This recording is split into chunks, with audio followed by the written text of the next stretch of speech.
మొత్తం ఈ పెళ్లి ఈవెంట్స్ అన్నిటికి కలిపి ఒక 15 కోట్ల దాకా ఖర్చు పెట్టారు ఈ జంట అని చెప్పేసి చెప్తున్నారు.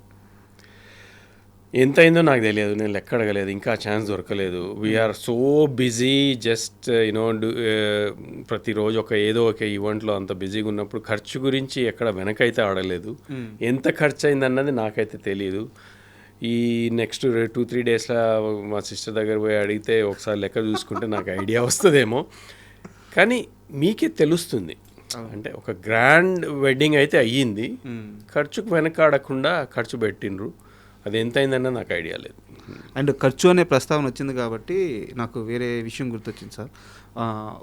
పెళ్ళైన తర్వాత సత్యనారాయణ వ్రతం కోసం వాళ్ళ ఊరు వెళ్ళారు కదా. ఊరు వెళ్ళిన తర్వాత అక్కడ స్కూల్లో పిల్లలకి ఇకపైన ఎవరైతే స్కూల్ టాప్ వస్తారో వాళ్ళందరికీ వాళ్ళ చదువులకు అయ్యే ప్రతి ఖర్చును నేను భరిస్తానని చెప్పి విజయ్ గారు ప్రామిస్ చేశారు.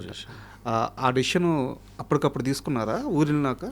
లేదు, ముందే ఐడియా ఉంది విజయ్కి. అంటే ఇట్లా చారిటీ వర్క్ చేయడం చాలా ఇష్టం ఫస్ట్ నుంచి కూడా. మీరు గమనించండి, మామూలు ఎర్లీ స్టేజ్ ఉన్నప్పటి నుంచి కూడా వాడు బర్త్డేకి ఐస్ క్రీమ్ బండి దగ్గర నుంచి చూస్తే కోవిడ్లో ఎవ్వడికి రాని idea, he started Devarakonda foundation ఆ రోజు.